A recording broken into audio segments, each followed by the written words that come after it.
Mrs. Love Beetle, welcome to my channel. Well, I don't know if you remember that this potato garden got a bit inundated with carrots, so I got a bit fed up with that and I decided I was going to pull a whole heap of them out.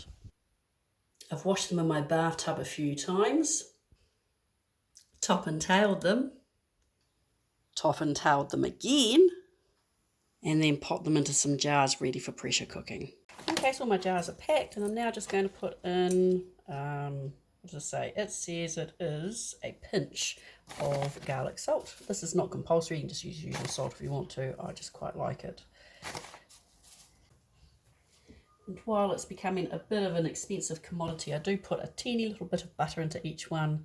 It's really just a touch of flavouring. You could probably use margarine or olive oil. I haven't tried that. Not that I think the olive oil is much cheaper than butter nowadays. Personally, I don't use margarine. I try to keep things as natural as possible.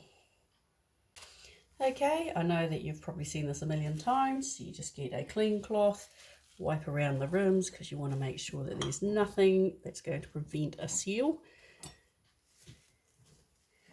I just use plain hot water. Some people use vinegar. I don't think it really matters a great deal.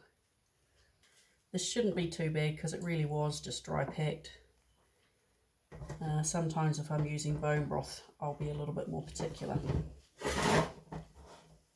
Okay, and then I like to put the lids in hot water just because I think it gives a better seal. So you pop the lid on, get your ring, and just turn it till it's finger tight. Now I don't know if you can see that one, to be honest, so we'll do one that's just a little bit easier. There, so pop the lid on, get the ring, screw it until it's turning by itself, finger tight, and these are just going to get placed on the refrigerator. And because we have so many, we're going to double stack.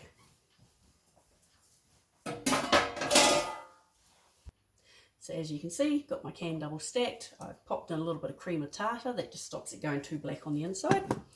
I've just got it heating on low at the moment because we like to bring that temperature up slowly so that we don't create any breakages in the jars, reduces the amount of siphoning that happens. And then we'll just pop our little lid on, which is always remarkably good today. This is going to take about an hour to heat up. So this is the recipe that I have for pressure canning carrots. My elevation means it has to be at 11 £. Obviously you'll need to look up for yourself.